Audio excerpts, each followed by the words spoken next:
Retour en France avec l'arrivée d'un nouvel insecte ces derniers mois, la fourmi électrique. Et pourquoi l'appelle-t-on comme ça ? Eh bien parce que sa morsure est douloureuse comme une décharge électrique, tout simplement. Découverte une première fois à Toulon il y a quelques années, cette espèce invasive a été observée de façon plus massive cet été dans le Var, faisant craindre une installation plus pérenne. Explication de Louise Salé pour Europe 1.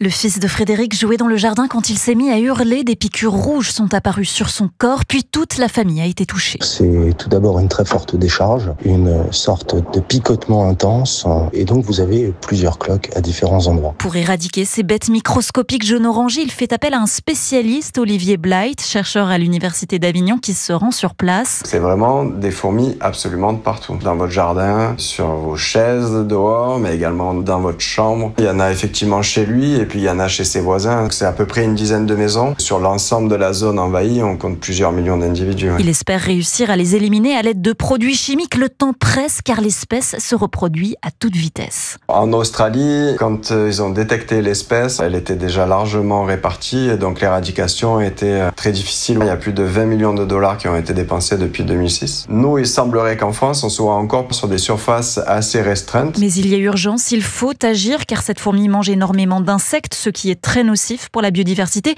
Et surtout, ces piqûres provoquent dans certains cas des réactions allergiques graves. Explication de Louise Salé pour Europe 1.